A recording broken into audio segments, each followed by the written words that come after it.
Hello, everybody. How are we all doing today on the 22nd of June? Welcome to Glenn's Dynamic Sports Corner on 12OZSportsRadio.com. And I am your host, Glenn Kaplan. Who's excited for today's show? And I hope you all enjoyed your weekend and are ready for today and this week to get started. And for today's show to also get rolling nonetheless. This is the Today's show, number 80. And before I get into the sports stuff today, I would like to mention one of the ads for use promo code 12OZ Sports, all caps, for deposits up to $1,000 from my bookie. This will be the first of three. For all you listeners out there today that are listening to this show, go win yourself some cash. That's all I got to say. Sports betting will be back soon. So I guess it's an exciting time for sports to be coming back soon. And there's a lot to get into today on this 80th show, but I start with breaking news on here. According to Shams Charania, of the Athletic, the New York Knicks are interviewing Golden State Warriors associate head coach Mike Brown for the head coaching position. I know the Knicks were interviewing Tom Thibodeau as well. And Mike Brown coached the Cleveland Cavaliers a while back with LeBron. And Tom Thibodeau also coached the Bulls. I don't know what direction the Knicks are going to go in. We don't know what direction they're going to go in as well. So on that note, staying in the Big Apple, transitioning to the Jamal Adams saga. Oh boy, Jamal Adams. He wants out of the New York Jets. Not happy with the contract situation. He's not happy with their front office. He's not happy about anything with the New York Jets at all.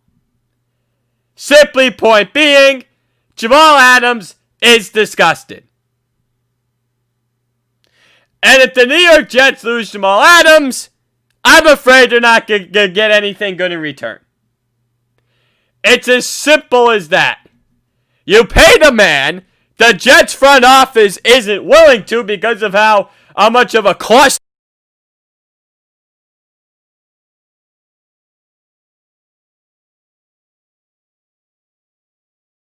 my thing.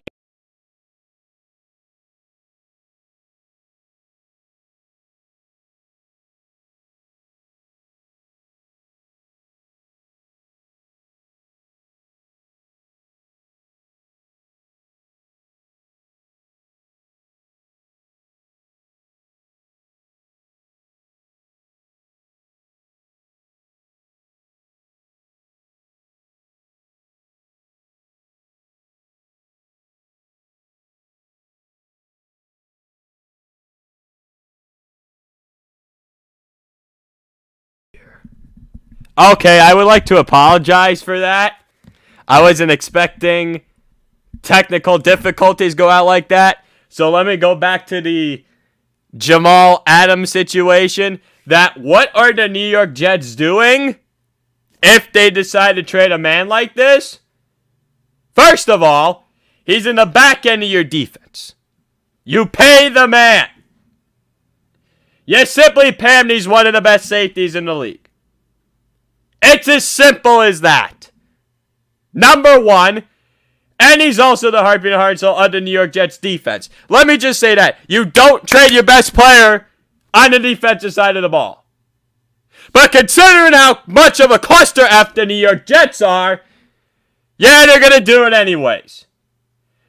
The ownership, the general manager, and whatever else, not to be on the same page with anything. So, he's only 24 years old. He was the 6th overall pick in the 2017 NFL Draft out of LSU. So he now has a list of 8 teams he wants to go to. The Tampa Bay Buccaneers, the Philadelphia Eagles, the Dallas Cowboys, the Baltimore Ravens, the Kansas City Chiefs, the San Francisco 49ers, the Seattle Seahawks, and the Houston Texans. And I saw a video yesterday of him. Yeah, we're to a fan. He's like, "You gonna go to Dallas?" I'm trying, bro. I'm like, come on, dude. Don't do that. It's like, and I remember I got a text message from a Jets fan on Friday. I asked him, I said, what do you think of the Jamal Adams saga? He's like, I like him as a player, but I want him out there. I think he's too much of a diva. I mean, he's too outspoken. I mean, he's respected, I think, by his players and stuff, but I guess, is a rah-rah guy. And I guess he is from Texas, so that's why he took the Houston Texans. I don't think that makes sense. Tampa Bay makes sense because of Todd Bowles. Eagles make sense because they're a contender. So are the Ravens, Chiefs. I don't think the Seahawks will get him. I don't know if the Niners have enough to get him. I don't know if teams like the Ravens or the Chiefs have the cap to get him. And here's some other interesting teams that I think he could be traded to, even though the GM may not grant his wish of one of those 8 teams. Cleveland Browns, Pittsburgh Steelers, Green Bay Packers, Minnesota Vikings, and Chicago Bears should be kept an eye on too. Those 5 teams should also be kept an eye on. And let's see how this rolls out. Because you know something, the Jets could maybe just dump them.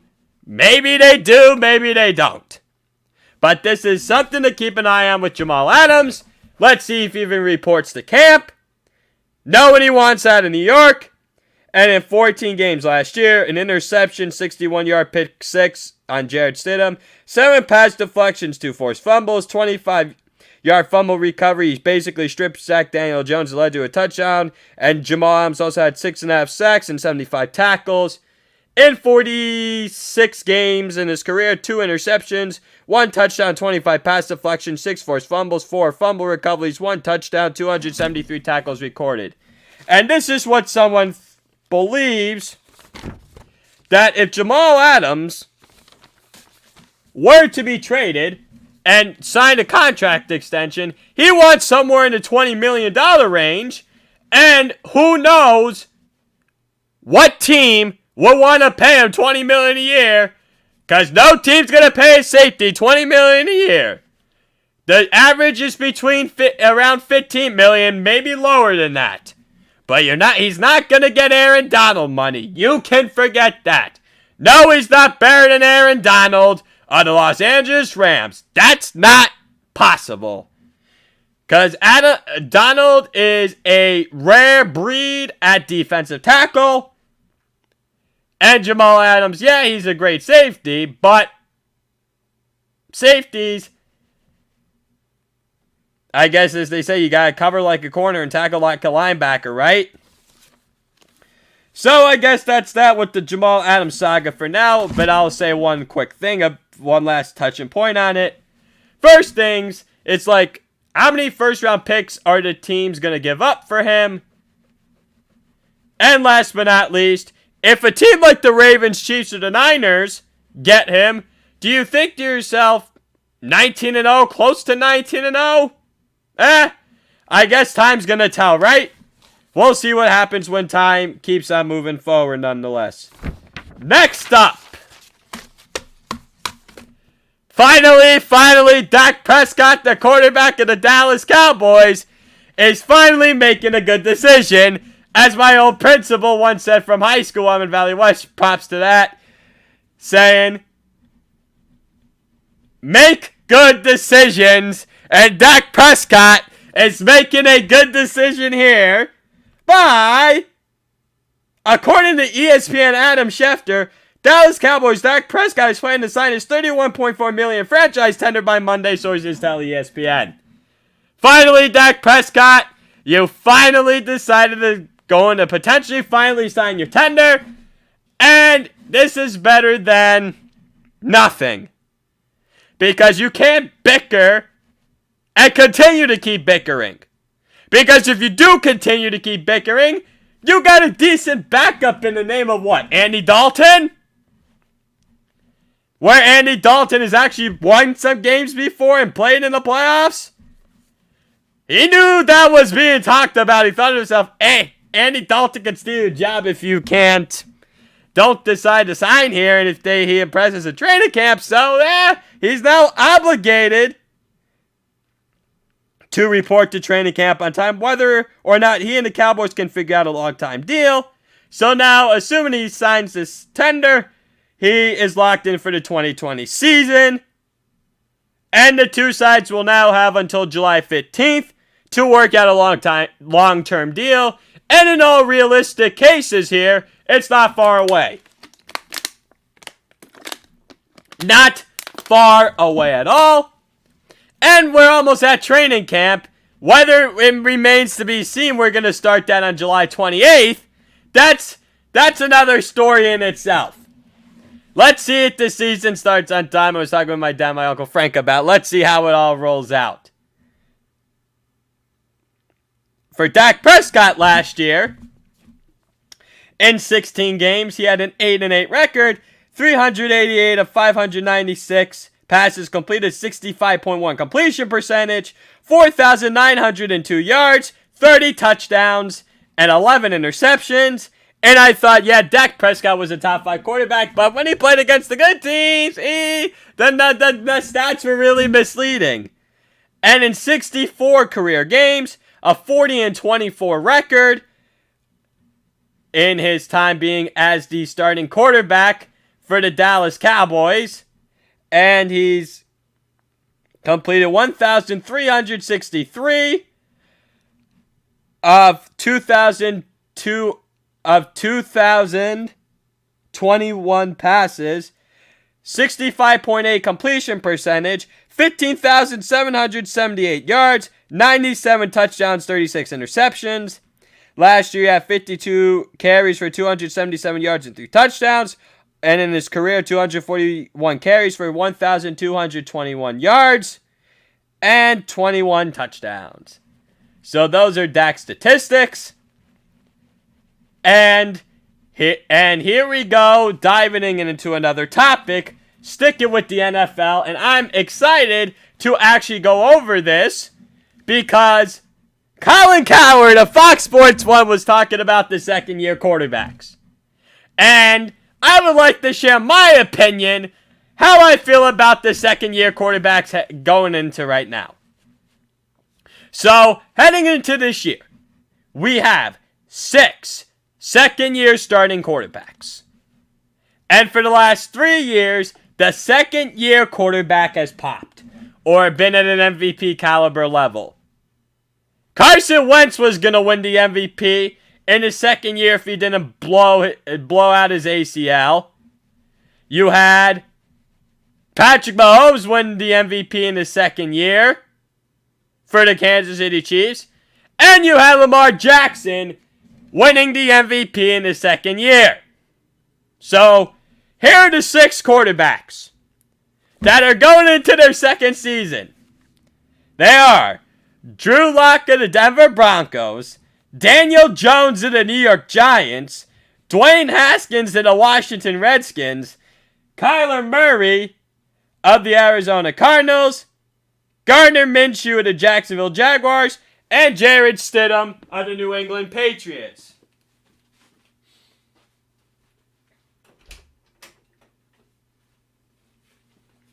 So, moving on, for staying on this topic here, with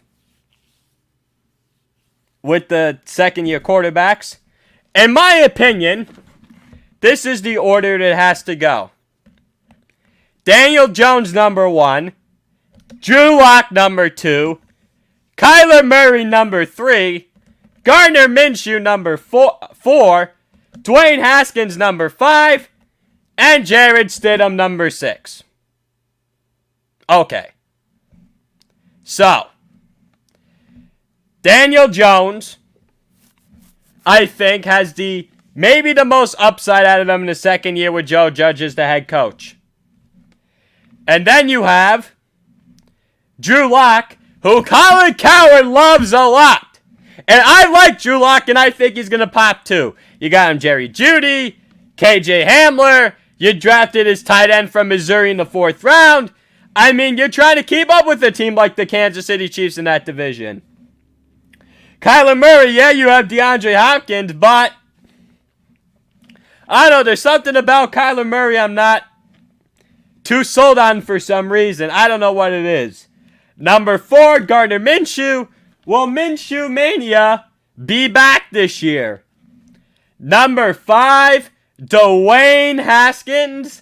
Yeah, he lost weight for the Redskins, but I don't know if he's the answer for Ron Rivera and the crew. Number 6, Jarrett Stidham. I mean, what's the multi-million-dollar question here? Is he really the answer? I don't know if he's the answer. I don't know if Jarrett Stidham's the answer for the Patriots. A lot of people I know, they get mad in New England if you talk smack on a guy like Jarrett Stidham because they believe in him. They believe they can win 10 games to win the AFC East still. I don't know what they believe about a Super Bowl run this year. I don't know what their plan is in New England. I don't know if they have a plan to win or I don't know what the plan is up there. But Jarrett Stidham is going to be the multi-million-dollar question across the NFL this year. What kind of quarterback is Jarrett Stidham? Is he a good quarterback or is he a downright atrocious quarterback? Because they could be one of the most inept offenses this year. They don't have enough playmakers. There's nothing special on that offense. Nothing. You're going to tell me anything is dynamic on that offense? Julian Edelman. What else do they have? Sonny Michel didn't have a great year. James White, I mean, these guys don't flash out. Unless N'Keal Harry pops in his second season. Or second or third year, but it's like, he didn't do anything last year. And you expect N'Keal Harry with a second-year quarterback? Who some people don't like at all. Some people think that Stidham's the worst-rated quarterback? That Stidham and N'Keal Harry's all of a sudden gonna pop? I don't understand that. I think the two favorites to win the MVP for a second year is Daniel Jones or Drew Lock. And as long as Daniel Jones fixes the fumbles, he'll be okay. And Drew Lock, I was impressed with him. So yeah, I know people are saying he wasn't good in Missouri in college. But him and Danny Dimes both are at very underrated arms. On that note, next up, Deebo Samuel, the wide receiver for the San Francisco 49ers. The San Francisco 49ers hit the top receivers out the next 12 to 16 weeks due to a Jones fracture in his foot, which he got surgery on last week. So it happened last Tuesday in Nashville. He was working out with a bunch of teammates, and in 15 games last year, caught 57 passes for 802 yards and 3 touchdowns, and rushed for 159 yards on 14 carries and 3 touchdowns. I mean, you're going to have guys like Jalen Hurd and Brandon Ayuk look to step up now in Samuel's absence. Deebo Samuel is a tank. He's very versatile for Kyle Shanahan's offense. Very, very, very versatile. Very versatile. And I think the wide receiver position is very important in the National Football League. But let me just say this. Deebo Samuel would have won the Super Bowl MVP most likely had the 49ers beaten the Kansas City Chiefs, but we don't know, considering the fact that maybe Mahomes would have marched them right down the field anyways, and maybe it wouldn't have mattered. And when Jimmy Garoppolo overshot Emmanuel Sanders, it's like, oh dear Neptune. Garoppolo was so close to reaching him, but I guess that's the luck of the draw, I guess. So they're going to miss Deebo Samuel big time for now. Probably in October against the Philadelphia Eagles the week before that could be the primary return date. In honor of the 80th show today, I have this shirt on. Victor Cruz from when they won Super Bowl 46 against New England Patriots 21-17. I figured I'd talk about a little Victor Cruz for a little bit here on this show. Victor Cruz, I thought was going to be one of the all-time Giant greats until he had two key injuries to his knee and another injury. Victor Cruz played a monster role in that Super Bowl year where he had 82 catches, 1,536 yards, and 9 touchdowns. Let's all not forget the 99-yard touchdown that he had against the New York Jets. Because let me tell you something, without that play, they may not even beat the Jets or let alone make the playoffs, and we know how history fell out after that. And in his career, he had 70 receptions, 303 yards, 4,549 yards, 25 touchdowns, and 1 rush for 3 yards.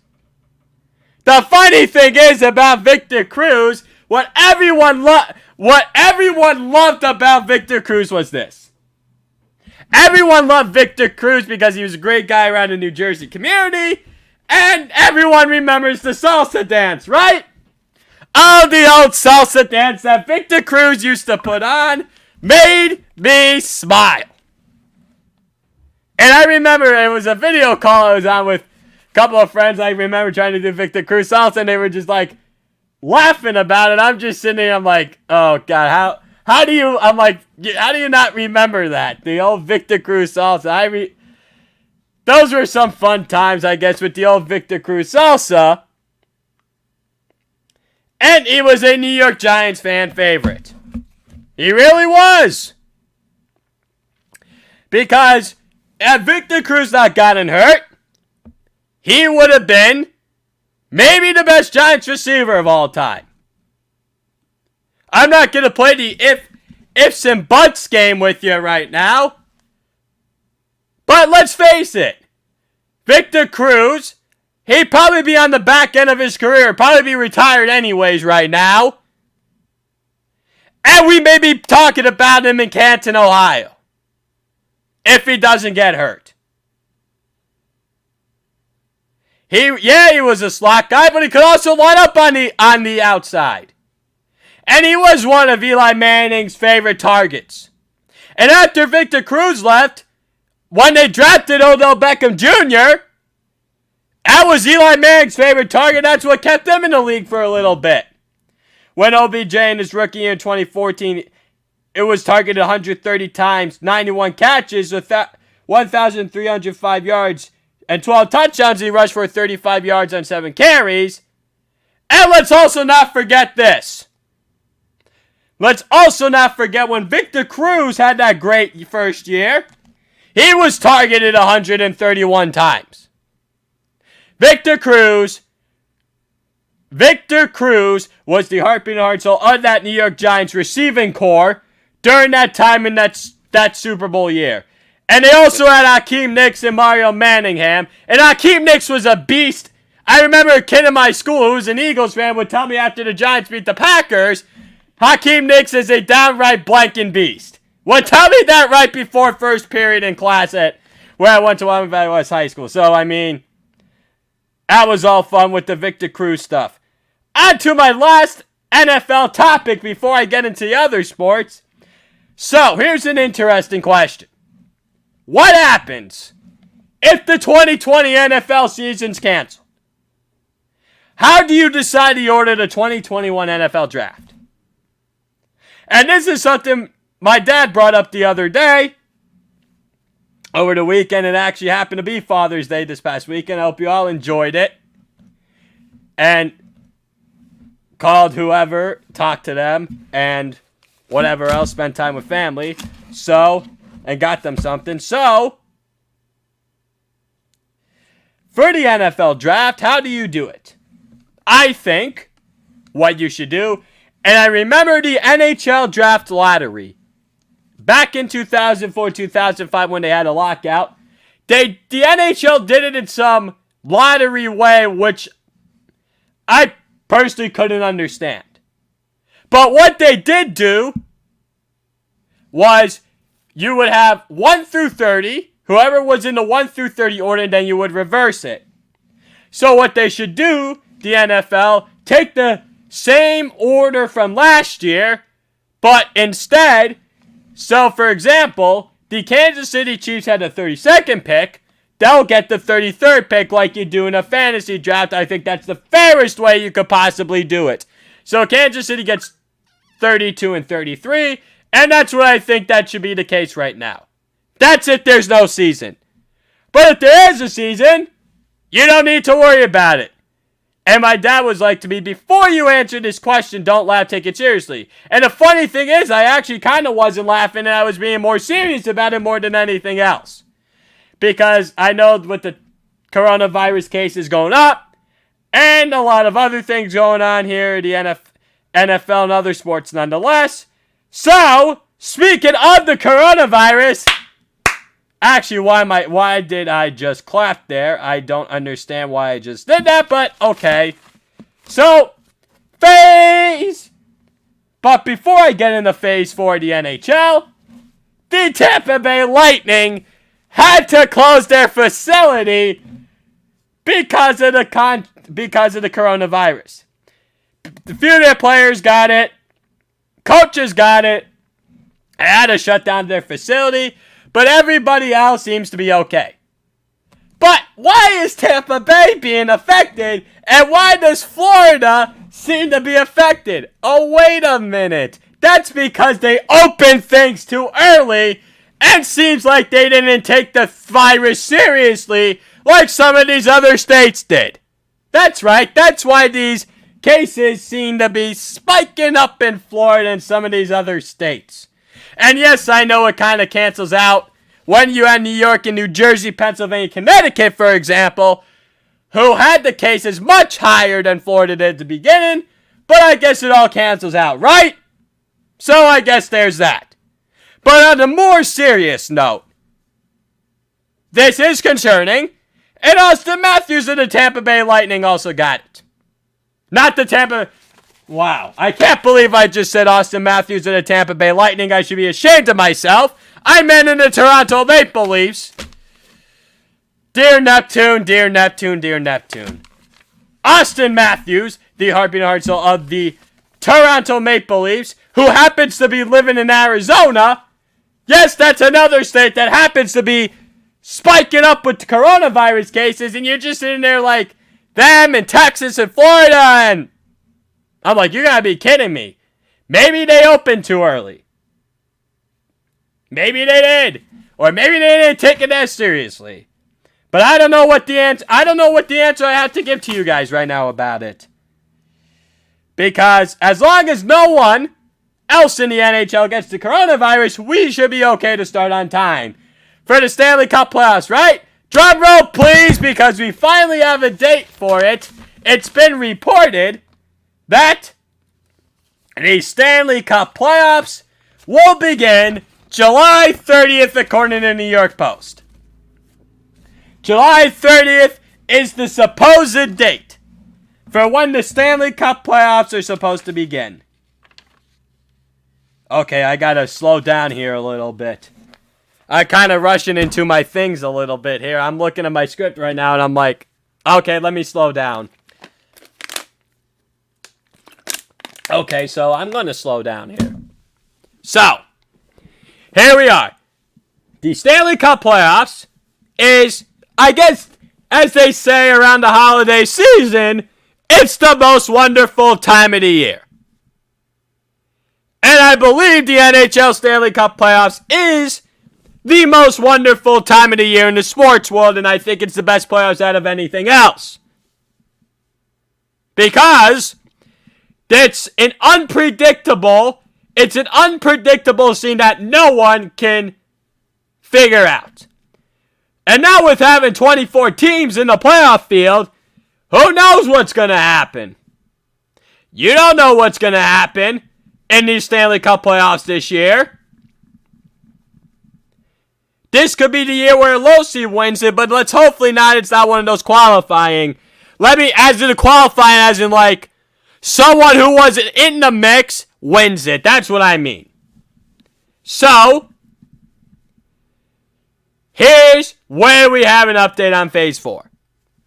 Phase 4 is where we could start reporting the cities and a bunch of other stuff. So, Phase 4, they have cut the cities down from 10 to 6.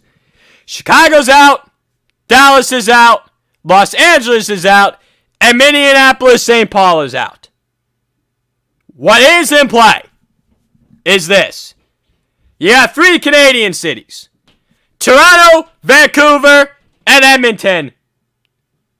And then, you have in the American side of things, Columbus, Pittsburgh, and Vegas.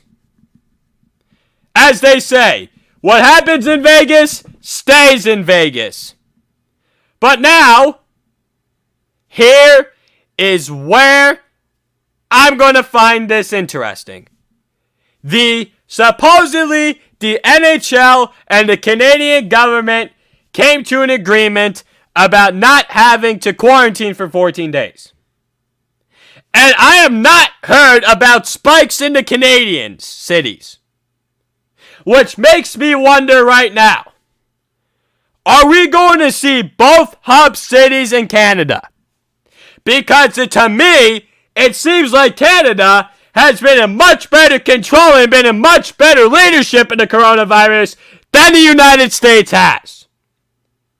Because of the concern of the coronavirus and because the NHL wants to get a season going and they don't want to have to worry about more coronavirus cases, they may have no choice but to go to Canada for both cities. Toronto and Vancouver, I guess you had the West teams go to Toronto and the East teams go to Vancouver. I'm just using it as an example. And there are reports out there there's going to be at least 1 Canadian city. Now it may be 2, despite me reporting on one of the earlier shows that Las Vegas was going to be in play. Now it's being kind of revisited. It has to be revisited. I don't know if the NHL is going to have to be able to play in the United States. This is the fortunate thing the NHL has, unlike the NBA. And I'm going to get to the NBA side of this in a few minutes. The NHL at least has a luxury of going to Canada because it's a Canadian sport. And I know it's not American. I'm talking about here, of course, in America today. But the thing is, we have to be smart about this. And I'm sure Gary Bettman's like, if this doesn't get burned in the United States, we have to go to Canada. Oh, Canada, our home and native land, and beside her, and guide her. I can't believe I just happened to remember that. Think of the Canadian national anthem. But I'm just like, that's where we're going to have to go for the hockey season. That's where we're going to have to go to conclude the hockey season. It's Canada. And not in the United States, which I'm personally kind of ashamed of, to tell you the honest truth. Because I was hoping that there at least be 1 American hub city. But the smart thing for the NHL may have to do is 2 Canadian cities. But then if they don't choose a United States city, at least 1, how does that affect the American dollar? I'm sure that has to affect the American dollar in big ways for TV reasons. I am sure they are going to have to choose a United States city because of NBC and NBCSN, CNBC, and whatever they air the Stanley Cup playoffs on. That's as simple as that. They're gonna have to figure out the business revenue and all that stuff. So some more information on Phase 4 is, so assuming everything goes on time, with the Stanley Cups being projected to be starting July 30th on a Thursday, teams will report to their respective hub cities on either the 23rd of July or the 24th of July. So I'm very curious to see how the NHL decides what they want to do with their hub cities. And we could have as early as today, as I was seeing on Twitter yesterday, and this is a great rumor source that I always follow on Twitter, that he knows his stuff, the hockey rumors. He's a great source. And let's see if we have a decision on it today. with the hub cities. I would like there to be a decision today, considering the fact that training camp, is supposed to begin in a couple of weeks from now on the Friday, July 10th. And it happens to be crazy enough the 4th of July weekend next weekend, which I can't fathom and I can't believe it's all basically already here. And speaking of games wanting to begin on July 30th to the NBA nonetheless, let me jump into the NBA. So here I am jumping into the NBA. The NBA has a major, major problem on its hands right now. And no, it has nothing to do with Adam Silver, and it has nothing to do with the players. You can't blame Adam Silver for the coronavirus spikes in the state of Florida. You cannot blame Adam Silver one bit for this plan. This was when there was a downward trend in Florida, and then boom, it skyrocketed in Florida. How could you blame Adam Silver? Should the NBA revisit its plan? Before I got onto this show, it was asked on First Take. I was listening to what Stephen A. Smith had to say. He thinks they should be going from Florida to New York, and I can't believe he was praised in Andrew Cuomo, the New York governor, and I'm personally not surprised about it, but I guess it is what it is. And I don't know, and I agree with Jay Williams. The NBA does not have enough time to revisit. I don't think they even have enough time. Maybe you go to Vegas, they can't escape to Canada like the NHL can. The problem is, it's too late for the NBA. And the NBA cannot cancel because, according to this, I found on Twitter this morning, the NBA would likely lose up to $2 billion if the rest of the season gets canceled per ESPN. Players would lose $1.25 billion, including $380 million in escrow and $870 million in salary based on the force majeure clause. At Real GM. So that was the Twitter account they gave credit to. Where I found this. So yeah, the NBA is basically stuck in a pickle now, and they have to go forward with the Orlando bubble. But here's the good news about the NBA. At least there will be nobody else except the NBA themselves on the campus in that area where the NBA is. I'm sure it's going to be closed off. So, I'm really curious to see how it's all going to work out with the NBA. Teams do not report down there until July 7th or July 9th around that time. And I know teams are going to be getting to their training facility, their own respective cities, probably sometime within the next week or so. And teams have until this Wednesday, the 24th of July, to inform them whether or not they're coming back this year. And I know Avery Bradley of the Los Angeles Lakers I don't know if he's going to make a decision or not. They don't know if he's going to come back this year. They said there would be key role players maybe not coming back. I've been hearing on ESPN from Adrian Wojnarowski, who I think does an outstanding job. And there are some other reporters. Shams of The Athletic, who I was mentioning earlier, he does an excellent job, and I actually happened to be watching him on Fox Sports 1 on Colin Cowherd's show to her the other day. So, the NBA has to stick with its plan for money reasons. It has to stick with its plans. They can't get out of it, unfortunately. Had today been May 22nd, maybe you could revisit. You can't revisit now. You know how much money the NBA and Disney and all of them who put all the plans in place are going to lose money? You can't cancel the season. You can't cancel at this point. It's tough. And I know it's questionable whether it's safe or not. But you can't cancel the season. You have no choice now. You just better hope and pray your star players, like LeBron James, Giannis Antetokounmpo, or anyone for that matter, just doesn't catch it. It's simple. You just better hope that no one gets it. Because if a star player gets it, eyes are going to roll. And that's the last thing we personally need. We don't need eyes rolling. We don't. We simply do not need eyes rolling. And it's not the NBA's fault that it has to come down to this. You want to know whose fault it is? Blame the state of Florida and blame whoever, I guess the government over there, for not taking this thing serious enough. That's, I guess, who you can blame for this. Because these people, they're not going to places with masks on and they're just partying the whole 9 yards. They haven't done this thing in phases. They open too quickly. I mean, this is what's going to ruin the comeback of sports with this carelessness. I mean, it's ruining it. That's what it seems like.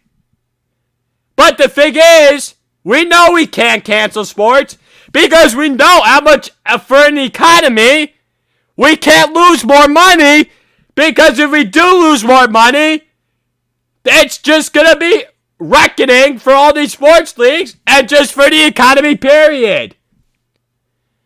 It's just going to be just a nightmare. And I know we can't live in a shell forever. I know that. And I happen to be talking about this with a friend of mine on Friday via text message. But I mean, these spikes are concerning. The NBA doesn't have a plan B. As my friend and I, we were actually talking on the phone last night. I don't know if you guys watched the SpongeBob movie of King Neptune where Plankton steals Neptune's crown, but my friend's like to me, the NBA doesn't have a plan Z. Plan Z, I love Plan Z. No, they don't have a Plan Z in all seriousness. No, it's only Plan A or bust for the NBA, it seems like at this point. That's where it comes down to for the NBA. I'm sure maybe it's being discussed about if they could escape, but you can't escape Disney and Disney's opening up. And is it even safe? I guess we just gotta pray that nothing happens. But I guess we just have to live with it, and that's that. And they're just gonna have to follow those strict quarantine guidelines. And they're going to be wearing these bracelets, these special bracelets in Disney. It has to do something with, I guess, with a bunch of things, with like cardio. I find these bracelets that they're wearing very, very, very interesting. Because it has like heart rate and other features on it, like, what else do they have? They have, I guess, if you're within 6 feet of each other, will like start to buzz. I find it interesting. Next up, after this, with the NBA, last but not least, the MLB. So the NBA will lose a ton of money if they have to cancel the restart. So will some other sports like the NHL, the NFL, and that's right, the MLB as well. So the MLB can't seem to get out of its own way. As I've been saying, the Major League Baseball cannot get out of its own way. All right. So the owners want 60 games. The players want 70 games. Now, let's see what MLB Commissioner Rob Manfred wants to decide. Because in all honesty, excuse me again, sorry. He's been dropping the ball when it comes to deciding what the MLB season holds. they need to decide something in the middle. Do you go maybe 65 games, 66, 67, or 68? And that's even hard for the players and the owners, I guess, to come up with. And this is just not good for the future. I mean, if you can't get to 65 or 66, 67, or 68 again in the middle, then you just might as well cancel the season. And this may be one concern why they may cancel the year. The Philadelphia Phillies, the New York Yankees, and the Toronto Blue Jays had some positive tests for the coronavirus with players and some of the staff members. All training spring training facilities are shut down for cleaning. They have to clean these facilities. They have to clean them. And it's just a matter of when. Maybe none of the teams are going to report to Florida if they get a season in spring training. Because the governor of New York, Andrew Cuomo, said that the Yankees and the Mets can play at their own ballparks for spring training if there's a season. That's good. I don't think anyone wants to play in Florida. I know the Washington Nationals are going to be most likely playing in Washington, D.C., and I'm sure the Baltimore Orioles, the Toronto Blue Jays, Oakland Athletics, and you got some other teams like the Los Angeles Angels and the Dodgers. I'm sure they're going to be all playing in respective ballparks. But now what do you do if you're like the Tampa Bay Rays or the Miami Marlins? Do you try and get out of Florida and maybe try and play somewhere else? Do you? Do you maybe get out of there? I'm curious to see if they do. And here's an article that I read the other day online, and it's talking about bubbles, which the NBA has decided to do. Should the MLB do a bubble? Because they were talking about Texas, Arizona, or Florida. They were talking those three cities for the potential restart. But before I continue, let me say my next ad. Use promo code 12OZ Sports, all caps, for deposit bonuses up to $1,000 for using my bookie. So now back onto the MLB. Don't go to Texas, Arizona, or Florida, because those are the three cases that happen to be going up.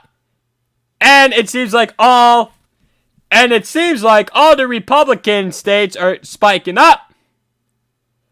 And then you had the Democratic states that had the cases earlier, but as I said earlier on this show, it all cancels out. So, what I find interesting is, does the MLB go to a bubble, go to Southern California? Do they go to a bubble? MLB goes to a bubble into Southern California. Well, here's what I find interesting. Wasn't that the same place where Governor Gavin Newsom, the governor of California, said there wasn't going to be any games at all in the state of California this season, with or without fans, just in general? Well, it seems like as if the tide is turning, and we are going to need sports back. Because, yes, you got the PGA golf back, and you have all these other great sports back. You have all of these other sports back. And they're preparing to come back. Yeah, NASCAR already back, PGA Tour. NBA and NHL will be back soon. But the MLB isn't doing well enough with baseball. The MLB is doing a horrible job. And they're not acting in grace and kindness with the MLB and its players. They're just simply not at all. It's a mess. The MLB doesn't have its act together, and we all know that. We all know that the MLB is a mess right now. But I can't wait for sports to come back and Major League Baseball. So, for the final 7 minutes, I'm going to stick to baseball.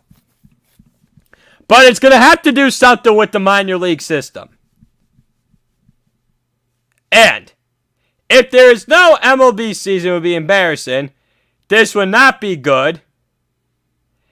Look for them. And do they have a plan for the future? Wow. Is it time for them to only go 20 rounds of the MLB draft for good and only do AAA, AA, High A, and the Single A? All right. So here's my 2 cents on this. Get rid of the New York Penn League. And I'm sure they're going to want to get rid of these shortened seasons in June. And rookie ball, there's no need for it. You have way too many levels. And I know teams are cutting minor leaguers. And they're going back to 20 rounds next year, the MLB draft. After they only have 5 this year. 20 rounds sounds good. For you got AAA, AA, High A, and Single A. But here's another thing for another day. That there may be one day where I come onto this show and be like, okay, let's dedicate this show to minor league baseball only, and let's review what all 32 teams, what their farm system should look like. Who should the Washington Nationals, New York Mets, like the Washington Nationals, the New York Mets, the Philadelphia Phillies, what should their farm systems look like if they only had to go to 4 teams? The max. And AAA these days, it's like you got a bunch of journeymen who couldn't reach the majors, but maybe, and my dad, we were discussing about it, we were like, maybe baseball should go back. Maybe AA is your best level. And baseball, I don't think, has done enough grace in class with its minor league system. Simply has not done it whatsoever. Period. It seems like Rob Manfred wants to get rid of the minor league systems altogether, which I think would be a massive mistake. You have to have a minor league system of some sort. 4 levels is good enough. You still have your key AAA, AA, Single A, and another A for you to enjoy throughout the summers with you and your families. I mean, isn't that what it's about? If you don't want to see a major league game, you get to see a minor league game for what, $10, $15? Isn't that the case? Isn't that what you want to do for baseball? That's what baseball should be. Enjoying the summer, even in the minor leagues too, because these guys need a couple of times to develop. And here's an interesting thing that my dad said. This is what I find very interesting. Well, scouts draft more college guys than high school guys, knowing you have to contribute in the next 2 or 3 years to get to the big leagues. I don't know. Maybe they continue to do high school, and maybe it just takes them an extra year. I mean, I'm curious to see how it goes. Or maybe you see more high schoolers go in college unless they want to sign, get big bonus money. That I think, that could potentially very well happen. Does it happen?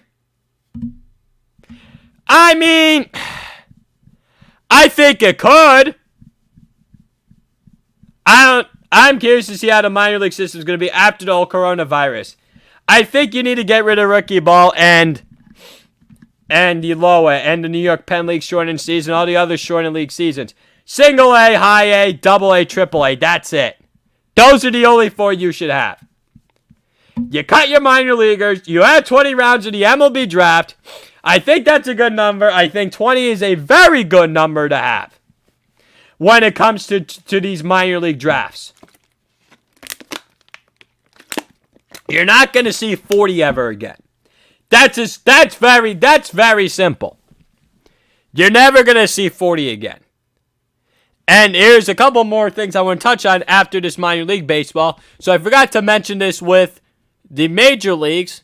Also, according to Ken Rosenthal of Fox Sports, also at Jeff Passan reported, Manfred offered to eliminate 2021 components of deal parentheses expanded playoffs universal DH. If 2020 season was shorter than agreed upon number, if this is the case, well, I guess we are all then agreed upon number. Well, and then this is what I wrote. If this is the case, well, I guess we're all going to have to wait for the universal DH to come into play. And I also thought the expanded playoffs or postseason field, or whatever you want to call it, was going to be something very interesting to watch this season. And moving forward, nonetheless, if we have baseball this season, nonetheless. See, I was very curious to see how baseball was going to be this year. And if we don't have it, we don't get to see the expanded playoffs in the universal DH. Then we have to go back to square one for 2021.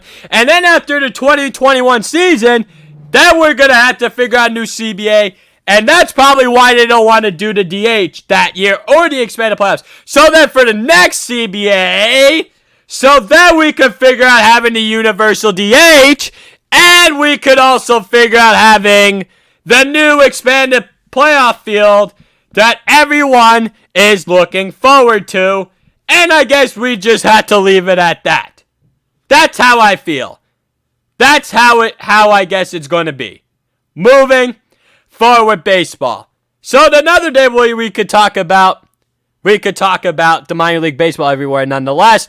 All right, ladies and gentlemen, we are out of time here. Thanks for tuning in Glenn's Dynamic Sports Corner. I'm your host, Glenn Kaplan. I hope you all enjoyed the rest of your day and also your week as well. Nonetheless, I will be back on the air at the same time on Thursday. We'll also go over some potential NBA and NHL topics. Also have some more about regards to 2020 NFL regular season and other NFL topics related to here now nonetheless, along with MLB Opening Day 2020 as well. Nonetheless, we'll see if I have more information on that. Use promo code 12OZ Sports, all cash for deposits up to $1,000 for my bookie. Ladies and gentlemen, I hope you all enjoy the rest of your day. I hope to be back here at the same time as Thursday.